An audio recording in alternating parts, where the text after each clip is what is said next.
Hello दोस्तों, तो फिर से आपका स्वागत है मेरे चैनल पर, जहां पर हम बात करते हैं एनिमेस और मांगा की। तो फाइनली वो मांगा चैप्टर आ चुका है जिसका हमें बेसब्री से इंतजार था, चैप्टर नंबर 1096 का।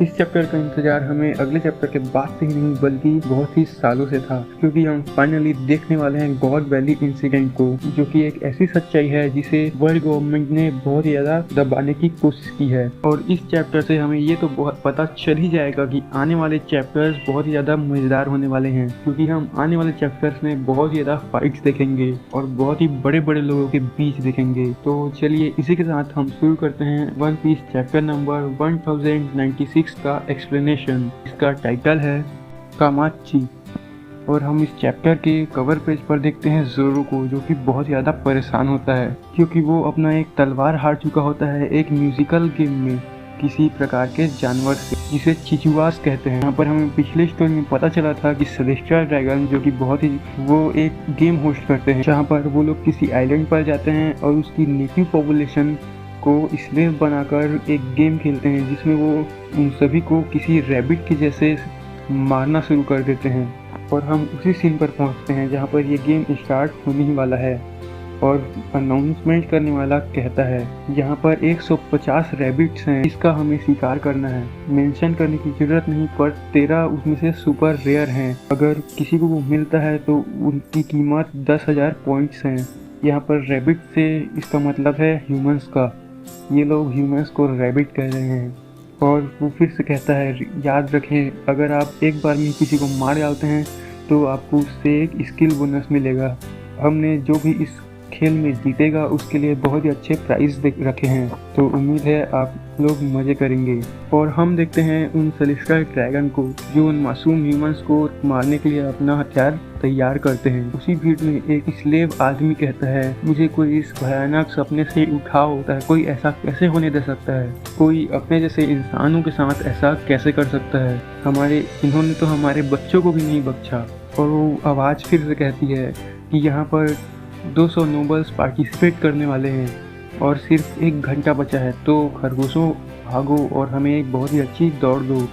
और हम देखते हैं उन सभी आदमियों को जो कि भाग रहे होते हैं डर कर, और सीन शिफ्ट होता है और हम पहुंचते हैं नेवी HQ पर, जहां पर फ़ोन में कोई किसी से बात कर रहा होता है। चाहते हो कि मैं यहाँ से लड़ने जाऊँ, इसका क्या मतलब है? तभी दूसरी तरफ से कोई कहता है मैं तुम्हें नहीं बता सकता कार, बट तुम्हें वहाँ जाना होगा। और हमें पता चलता है कि फ़ोन की दूसरी तरफ गार्प है, जिसे उस समय का नेवी हेड ऑर्डर दे रहा होता है कि तुम्हें कहीं जाना है। हमें ठीक से तो नहीं पता, पर अगर ऐसा हो रहा है तो ये बहुत ही ज़्यादा बुरा होगा। जिसके जवाब में गार्प कहता है तुम चाहते हो कि मैं उन सेलेस्टियल ड्रैगन के लिटिल फील्ड ट्रिप में जाऊँ? मुझे क्या परवाह उनके साथ क्या होता है। मैंने तो पहले से ही कहा था कि अगर वो कुछ ऐसा वैसा कर देते हैं और मुसीबत में पड़ जाते हैं तो मैं उन्हें बचाने नहीं आऊँगा, वो अपने आप को खुद ही संभाल लेंगे। जिस पर नेवी हेड कहता है मुझे लगता है कि रॉजर वहाँ पर जाने वाला है। और ये सुनकर गार्प हैरान हो जाए और कहता है मैं वहाँ पर जाने वाला हूँ अगर रॉजर वहाँ है तो। और सीन फिर से शिफ्ट होता है और हम पहुँचते हैं हिचुनुसु में, यानी पायरेट आइलैंड पर न्यू वर्ल्ड में। कोई कहता है रॉक्स पायरेट यहाँ से जा चुके हैं, उन्होंने हमें हरा दिया है, हमें जल्दी करनी होगी, ये दुनिया भर के पायरेट्स को हिलाकर रख देने वाला है। फिर शिफ्ट होता है और हम पहुँचते हैं गॉड वैली वेस्ट ब्लू में, जहाँ पर हम देखते हैं कि बहुत ही सारे शिप्स एक आइलैंड के चारों तरफ हैं। और कोई कहता है मैंने कभी ऐसा नहीं देखा कि इतने सारे शिप्स एक आइलैंड के चारों तरफ हों। तुम देख सकते हो हम ऐसी नर्क जैसी जगह में फंसे हुए हैं जहाँ से कोई भी भाग नहीं सकता, और एक दिन सभी लोग इस जगह को भूल जाएंगे और ये जगह हिस्ट्री में कहीं गुम होकर रह जाएगी। सीन फिर से शिफ्ट होता है और हम देखते हैं सेलेस्टियल ड्रैगन को जो ह्यूमंस को हंट करने के लिए अंधाधुंध फायरिंग कर रहा होता है। और फिर से वो कोई कहता है उन्होंने इस जगह को अपनी मर्डर फेस्टिवल के लिए चुना, यहाँ की नेचुरल रिसोर्सेज को हथियाने के लिए। 10,000 लोगों को रैबिट कह रहे हैं ये लोग अपनी सिलेक्टिव हंट के लिए। 1 हफ्ते तक यहाँ पर कोई भी जिंदा नहीं रह पाएगा, ये वर्ल्ड फेयर बिल्कुल भी नहीं है। और हम देखते हैं एवॉन को जो कि ये सब बाकी लोगों से कह रही होती है, जिसपे एक आदमी कहता है उन्होंने हमें प्रॉमिस किया है अगर हम 3 हफ्ते तक सरवाइव कर जाते हैं तो हमें वो छोड़ देंगे। जिसपे इवॉन कहती है तुम्हें ऐसा लगता है तो तुम बेवकूफ़ हो, ये सभी हंटों में कोई भी सरवाइव नहीं किया, कोई भी नहीं। जिस पे वो आदमी फिर कहता है तो वो हमसे ऐसा झूठ क्यों बोलेंगे, वो हमें फाल्स होप क्यों देंगे। जिस पर इवानकॉफ जवाब देती है, उन लोगों को, ऐसे लोगों को मारने में कोई मजा नहीं आएगा जो होप खो चुके हैं, जिनके पास कोई उम्मीद नहीं हो। वो चाहते हैं कि हम ये उम्मीद करें कि हम बच जाएंगे और बहुत अच्छे तरह से भागेंगे ताकि उन्हें मजा आए, पर ऐसा कुछ नहीं होने वाला है। वो हमें कभी भी नहीं छोड़ने वाले थे, वो हमें कभी भी नहीं छोड़ने वाले थे और ना ही छोड़ेंगे। हमें इस गेम को खेलने के बजाय यहाँ से भागने की कोशिश करनी चाहिए। और सीन फिर से शिफ्ट होता है और हम देखते हैं गार्लिंग को, जिसने 10,000 पॉइंट हासिल कर लिए थे बहुत लोगों को मारकर। और हम देखते हैं कि हर तरफ कैमरा लगे हुए हैं। और तभी फिर से सीन शिफ्ट होता है और हम देखते हैं इवानकॉफ को, जिसकी हथकड़ियाँ एक फिशमैन तोड़ देता है। वाह, तुम्हारे दांत कितने अच्छे हैं, मुझे सरप्राइज नहीं होना चाहिए क्योंकि तुम एक शार्क फिशमैन हो। वो फिशमैन कहता है थैंक यू, मुझे ऐसा किसी ने कभी नहीं कहा। टूर्नामेंट के वो प्राइजेस हमारे लिए एक भागने का मौका है। और वो आगे बताते हुए कहती है उन प्राइजेस में रखे हुए हैं डेविल फ्रूट, और उन डेविल फ्रूट में एक बहुत ही ज़्यादा ताकतवर डेविल फ्रूट है जिसे अगर तुम खा लेते हो तो तुम्हें वो ड्रैगन में ट्रांसफॉर्म कर देगा। और उस डेजर्ट में एक पाव फ्रूट भी है जिसे अगर तुम खा लो तो तुम अपने आप को और किसी को भी बहुत ही दूर फेंक सकते। अगर हम में से कोई भी उन फ्रूट्स को खा लेता है तो हम इस नर्क से बाहर निकल सकते हैं और हमें कोई भी नहीं पकड़ पाएगा। यहाँ पर बहुत सारे नेवी हैं पर हम ये कर सकते हैं। जिसमें वो मरा हुआ सा आदमी कहता है ये इम्पॉसिबल। वो प्राइजेस बिल्कुल इस आइलैंड के सेंटर पर रखे हुए हैं। जिसपे इवानकॉफ की बहन फिर से कहती है मैं एक प्रो थी, पिछले 2 हफ्ते से मैंने ये जानकारी सभी में लीक कर दी है और जो भी इस आइलैंड पर हो रहा है वो बाहर की दुनिया को पता है, और इसीलिए उन फ्रूट्स को लेने के लिए बाहर की दुनिया से कई लोग जरूर आएंगे। और जब ऐसा होगा तो वो हमारे लिए डिकॉय बनेंगे और इसी भागम भागी में हम वो फ्रूट चुरा लेंगे और खा लेंगे। जिस पे कुमा कहता है मैं तुम्हारी इसमें मदद कर सकता हूँ, मेरा साइज और वजन मुझे बहुत टाइम तक जिंदा रखने में मदद करेगा। और जिस पे इवानकॉफ की बहन, जिसका नाम मैं भूल गया हूँ, वो फिर से कहती है मैं किसी को भी मरता हुआ नहीं देखना चाहती हूँ। और फिर इवानकॉफ हंसते हुए कहती बहुत अच्छे कुमा, मैं यहाँ पर किसी को भी मरने नहीं दे सकता, हम सब इस गॉड वैली से मिलकर भागेंगे। और तभी फिर से सीन शिफ्ट होता है और एक शिप पर बहुत ही बड़ा धमाका होता है जिस पर मरीन्स ये देखकर शॉक हो जाते हैं। और हम देखते हैं रॉक्स पायरेट को जो गॉड वैली में आ चुके होते हैं। और हम देखते हैं मरीन्स और रॉक्स पायरेट के बीच फाइट को, जहाँ पर मरीन्स पायरेट्स पर गोले बरसा रहे होते हैं। जिस पर कोई कहता है यहाँ से भागो मरीन, चलो साथियों मेरे साथ आगे बढ़ो। और हम देखते हैं फ्यूचर स्ट्रॉन्गेस्ट मैन को, जो कि है वाइट बियर्ड या फिर कहें तो न्यूगेट, जो कि सभी को कहता है हम यहाँ आगे बढ़ने वाले हैं उन सभी मरीन्स को हराकर। और तभी बाकी पायरेट्स यानी कि बिग मॉम, काइडो और स्टूसी कहते हैं तुम ज़्यादा कैप्टन मत बनो। न्यूगेट बिग मॉम कहती है जो भी इच्छा ढूंढेगा वो उसी का होगा, और ये सारी चीजें मेरे होंगे। जिस पे काइडो कहता है तुम्हारे हाथों में ये पॉइंटलेस होगा लीन। और हम देखते हैं रॉक्स पायरेट के उस समय के सभी मेंबर्स को, जिसमें शामिल न्यूगेट वाइट बियर्ड, जो कहता है वो बुद्धू रॉक्स पक्का ही अपने गोल से भटक जाएगा, हमें ये कंफर्म करना होगा कि वो यहीं पर है। जिस पे लिन कहती है मैं उन प्राइजेस को तुम्हारे नाक के नीचे से उड़ा ले जाऊंगी। ऐसा लगता है कि रॉजर यहाँ पर आने ही वाला है। और स्टूसी कहती है ये बहुत ही मुश्किल बैटल होने वाली है, भूलो मत। और हम देखते हैं कि ये फाइट शुरू हो चुकी होती है और रॉक्स पायरेट उस आइलैंड पर लैंड कर चुके होते हैं। जिसपे सेलेस्टियल ड्रैगन कहते हैं तुम मरीन कुत्ते अपना काम करो, अगर हमें कुछ हो गया तो क्या। और हम देखते हैं कि बहुत सारे पायरेट उस आइलैंड पर अटैक कर चुके होते हैं। और कोई कहता है ये इंफॉर्मेशन बाहर कैसे गई, ये तो सीक्रेट होना चाहिए था। हमें नहीं पता कि पायरेट्स किस चीज़ के पीछे हैं, इसीलिए सभी को एडवाइस दिया जाता है कि सभी लोग किनारों से दूर।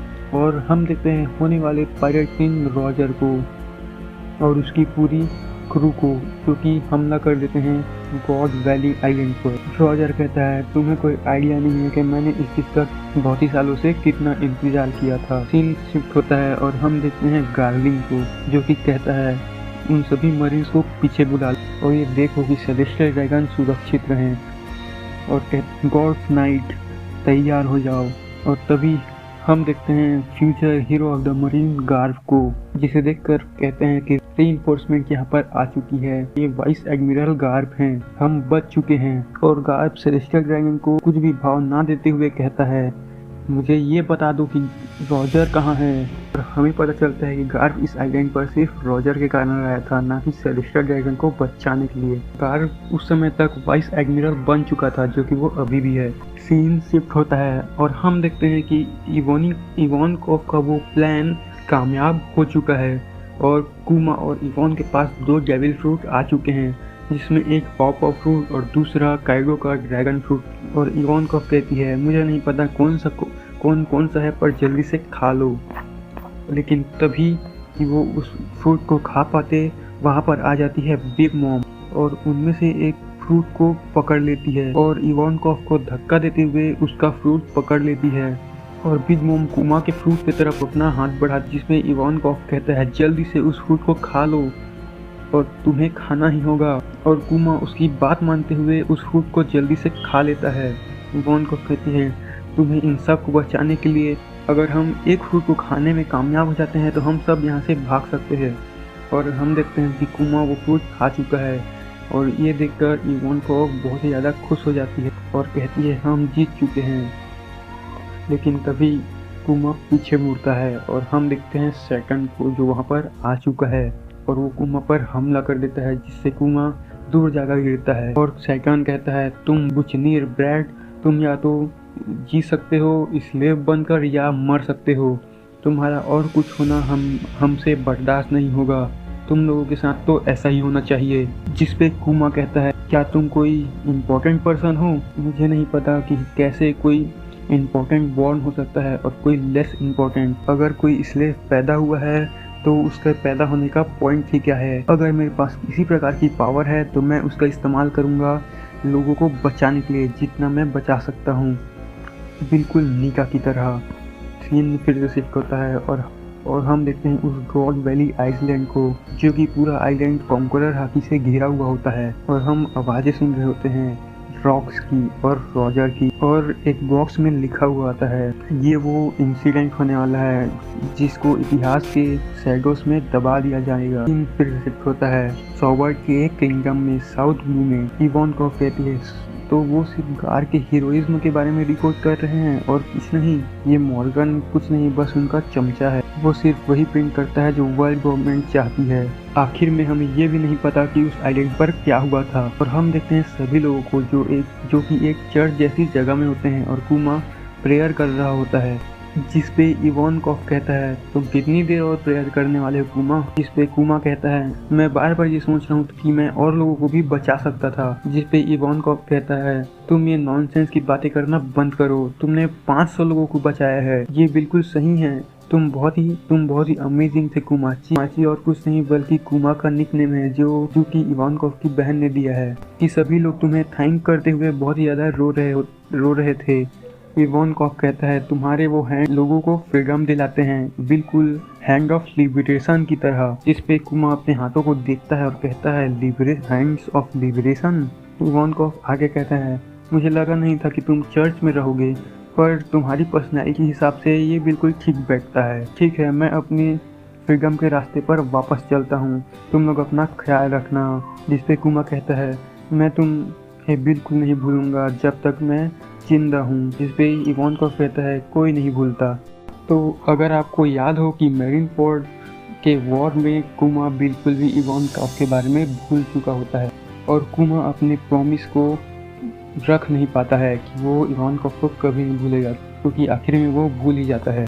जिस पे इवानकोव की बहन कहती है, मैं तुम्हारे साथ नहीं जाऊँगी बिग, मैं कुमा के साथ रहना चाहती हूँ और ये सोचना चाहती हूँ कि मैं आगे अपनी ज़िंदगी में क्या करूँ। और हम देखते हैं कि इवानकोव अपनी शिप में बैठकर यहाँ से चला जाता है और वो दोनों इवानकोव को अलविदा कह रहे होते हैं। हम देखते हैं कुमा को, जो कि लकड़ियाँ काट रहा होता है और गिनी बस लकड़ियों को पकड़कर उसे चेयर कर रही होती है। और हम देखते हैं कि वो दोनों बहुत ही ज़्यादा मेहनत कर रहे होते हैं अपना दिन चलाने के लिए। जिस पे गिनी कहती है, अब से कोई इधर उधर के काम नहीं, हम मेहनत की रोटी खाएंगे। और तभी हम देखते हैं कि 2 लोगों को, जो कि कुमा पर पत्थर बरसा रहे होते हैं, क्योंकि वो बहुत ही ज़्यादा बड़ा होता है, वो कोई बच्चा नहीं होता है। और हम अगले पैनल में देखते हैं कि गिनी ने उन सब की बुरी आदत कर दी होती है, जिसपे कुमा अपनी डेविल फ्रूट पावर का यूज़ करते हुए उन दोनों बच्चों में से दर्द को मिटा देता है और माफ़ी मांगते हुए कहता है कि गिनी वैसे तो बहुत ही अच्छी लड़की है, पर वो कभी कभी ऐसा कर देती है। तुम्हारा दर्द यहाँ से दूर जा चुका है। और हम देखते हैं कुमा और गिनी को जो कि अपनी फ्रीडम की इस लाइफ को एंजॉय कर रहे होते हैं। और ये चैप्टर नंबर 1096 यहीं पर ख़त्म हो जाता है। पर हम एक और एक्स्ट्रा पैनल में देखते हैं कि कुमा और गिनी बड़े मजे से खा रहे होते हैं, जिसपे गिनी कुमा से कहती है मैं अभी भी भूखी हूँ, जिसपे कुमा उसे और खाना देता है और वो ये खाकर बहुत ही ज़्यादा खुश हो जाती है। और कुमा कहता है तुम बहुत ही ज़्यादा भूखड़ हो है ना गिनी, चलो हम ऐसे ही मेहनत करते हैं। जिसपे गिनी कहती है कुमा ची तुम कितने साल के थे जब तुम स्लेव बने? तो कुमा कहता है मैं 4 साल का था। और जिसपे गिनी भी कहती है मैं भी। ये सुनकर कुमा कहता है ये कोई एक्साइटेड होने वाली बात नहीं है। और फिर गिनी कहती है मेरा पेट भर चुका है, बहुत ही सालों बाद मेरा पेट एक्चुअली भर चुका है। और ये सुनकर दोनों बहुत ही ज़्यादा रोने लगते हैं। शायद 4 साल के बाद से उन्होंने अपना पेट भरने लायक कभी खाना खाया ही नहीं है। और यहीं पर ये पूरा मांगा ख़त्म हो जाता है और हम एक बहुत ही अच्छी बैक स्टोरी देखते हैं जो मैं अपनी ज़िंदगी में कभी नहीं भूलूंगा। उम्मीद है आपको ये चैप्टर बहुत ही ज़्यादा पसंद आया होगा, क्योंकि ये बहुत ही अच्छा चैप्टर था और ऐसा हो ही नहीं सकता कि किसी को ना पसंद आए। हाँ बिल्कुल, यहाँ पर गॉड वैली इंसिडेंट में आगे क्या हुआ वो हमें पता नहीं चला, पर शायद हमें आगे आने वाले चैप्टर्स में ज़रूर पता चलेगा कि क्या हुआ था। और इस चीज़ का इंतज़ार तो मैं करता ही रहूँगा। तो उम्मीद है आपको ये चैप्टर पसंद आया होगा। और इसी के साथ मैं अपनी ये वीडियो ख़त्म करता हूँ और उम्मीद है आप आने वाले चैप्टर का इंतज़ार करेंगे मेरी तरह और मेरी वीडियो का भी। तो धन्यवाद।